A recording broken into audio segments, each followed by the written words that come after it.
So hello Google AI studio. তোমাকে first of all বলে দেই, আমি আমার কোচিংয়ের জন্য একটা সফটওয়্যার তৈরি করেছি।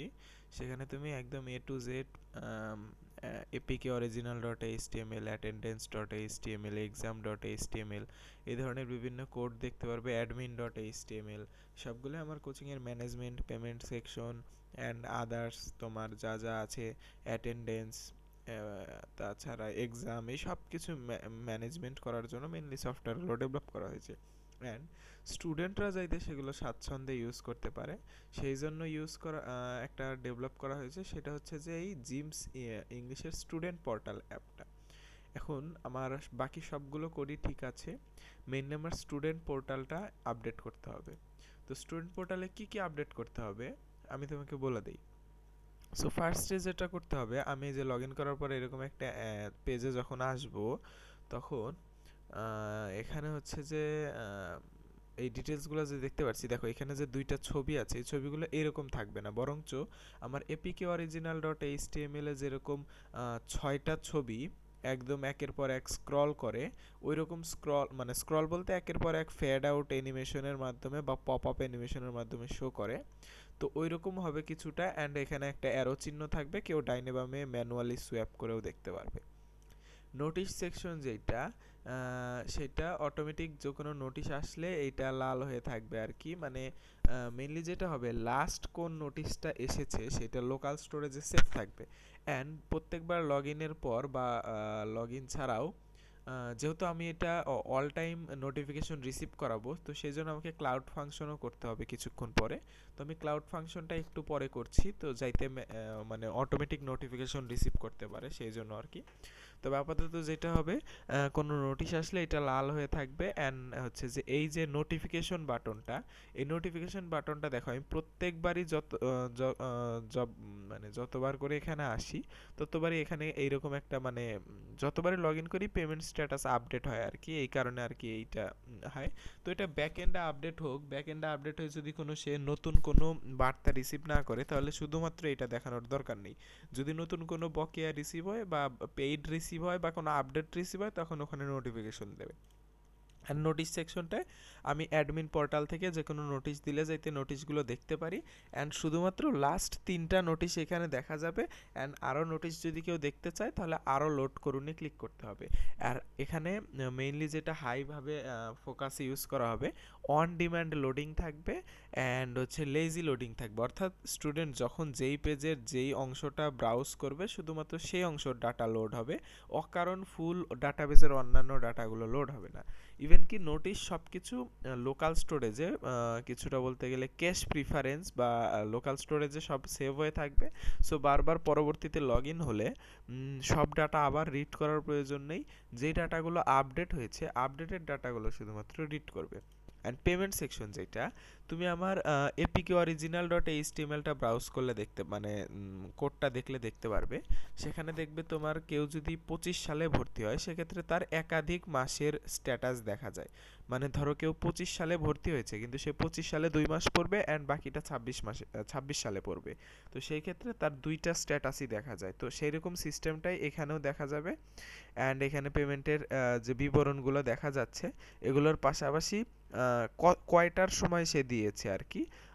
আচ্ছা এটা দরকার নেই, জাস্ট সে যেতে ওই এপিকে অরিজিনাল ডট এইচটিএমএল এ যে একটা ডকুমেন্ট পাওয়া যেত, সো সেম ডকুমেন্টটা যাইতে সে এখান থেকেও দেখতে পারে, সো সেই বিষয়টা এখানে ইনশিওর করা হবে। অ্যান্ড এখানে সব কিছুই একবার যেটা লোড হবে সেটা লোকাল স্টোরেজে সেভ থাকবে, পরবর্তীতে কোনো দিনই আর এই ডাটা লোড হওয়ার প্রয়োজন নেই। শুধুমাত্র যেসব ডাটাগুলো আপডেট হবে সে আপডেটেড অনুযায়ী লোকাল স্টোরেজে সেভ বা আপডেট হতে থাকবে। লটারি সেকশনটাতেও ঠিক এমনই হবে, যে কোনো নোটিশ আসলেই লটারি আপডেট আসলেই এখানে সে রিসিভ করবে আর কি, মানে তার ব্যাচের আন্ডারে যদি কোনো সে আপডেট পায় আর কি। অ্যান্ড পরীক্ষা সেকশনটাও একই সেম হবে, জাস্ট সে যদি কোনো আপডেট পায়, তবে লাইভ পরীক্ষা সে সাথে সাথে আপডেট পাবে যখনই অ্যাডমিন পোর্টাল থেকে আম, মানে রেজাল্ট পাবলিশ করা হবে। তবে একাডেমিক ফলাফলের রেজাল্ট শুধুমাত্র প্রত্যেক দিন রাত 10টার পরে আপডেট হবে, অর্থাৎ প্রত্যেক দিন রাত 10টার পরেই এটা অটোমেটিক ব্যাকএন্ডে চেক করবে যে কোনো আপডেট হয়েছে কিনা। যদি আপডেট রিসিভ করে তাহলে সে সেটা রিসিভ করবে, আর যদি কোনো আপডেট না থেকে থাকে তাহলে সে সেটা রিসিভ করবে না। এটা প্রত্যেকদিন রাত 10টার সময় হবে আর কি, অর্থাৎ ডেইলি একবার করে হবে, প্রত্যেকদিন রাত 10টায় একটা চেক দেওয়া হবে আর কি। অ্যান্ড অ্যাটেন্ডেন্স সেক্টরটায় আপাতত আন্ডার ডেভেলপমেন্ট রাখা হয়েছে, তবে আমার অ্যাটেন্ডেন্স সেক্টরটা লাগবে। অ্যাটেন্ডেন্স সেক্টরটা কেমন হবে? আমার অ্যাটেন্ডেন্সের গেলে যেরকম আমি হচ্ছে যে সে এখানে একটা ক্যালেন্ডার দেখা যাবে, অ্যান্ড ক্যালেন্ডার অনুযায়ী কবে কবে ক্লাস হয়েছে অ্যান্ড কবে কবে ক্লাস হয়নি, মানে সেগুলো প্রেজেন্ট কবে ছিল, প্রেজেন্ট কবে ছিল না, এই সব কিছু দেখা যাবে। অ্যান্ড নিচে আমার অ্যাটেন্ডেন্সে যত চার্টগুলো দেখা যায় সব চার্ট এখানে দেখা যাবে। তুমি আমার অ্যাটেন্ডেন্স ডট এইচটিএমএলটা একটু ডিপ থিওরি করলেই তুমি দেখতে পারবে যে সেখানে কি কি ফিচার দেওয়া আছে। ড্যাশবোর্ডের মাধ্যমে নিচে সকল তার সামারি দেখা যায়, টপ কারা কারা উপস্থিত ছিল, টপ কম কারা কারা উপস্থিত ছিল, অ্যান্ড হচ্ছে যে কবে ক্লাস হয়েছে, কবে ক্লাস হয়নি, অ্যান্ড কবে ক্লাস স্কিপ করা হয়েছে, কবে ছুটি দেওয়া হয়েছে, এই সব কিছুই, বা কবে নট অ্যাপ্লিকেবল, সব কিছুই ওখানে দেখা যায়। তো সেরকম সুন্দর ক্যালেন্ডারের মাধ্যমে এইখানেও আর কি ওই জিনিসটার ব্যাকএন্ড থেকে দেখা যাবে আর কি ওই জিনিসটা। তবে হ্যাঁ, একটা ডাটা একবার লোড হওয়ার পর আর পরবর্তীতে কোনো দিন লোড হবে না, সব কিছু সেফ থাকবে, অ্যান্ড কোনো ডাটাই অতিরিক্ত আগে লোড হবে না। Lazy loading and on demand loading use করা হবে। আরেকটা যে জিনিসটা ইউজ করা হবে, এই যে স্টুডেন্ট পোর্টালের এইটার আইকনের উপর ক্লিক করলে যাইতে প্রোফাইল পেজে নিয়ে যায়, প্রোফাইল পেজে নিয়ে গেলে তার ডাটাবেজে তার অ্যাবাউট মানে স্টুডেন্টের ইনফরমেশন যা যা আছে সব কিছুই সে ওখান থেকে পড়ে নিতে পারবে। তবে কোনো কিছুই সে রাইট করতে পারবে না, শুধুমাত্র রিড করতে পারবে। তবে সে নিজের ছবিটা ডাটাবেস থেকে রিড করতে পারবে, সরি ডাটাবেস থেকে চেঞ্জ করতে পারবে, অথবা তার যদি কোনো ছবি না থেকে থাকে সে অবশ্যই তার একটা ছবি আপলোড দিতে পারবে। তবে ছবিটা সে যত বড়ই দিক না কেন সেটা অটোমেটিক কম্প্রেস হবে, অটোমেটিক কম্প্রেস হয়ে 100 কেবির মধ্যে ছবিটা কনভার্ট হবে, অ্যান্ড ডাটাবেসে অটোমেটিক সেভ হয়ে যাবে।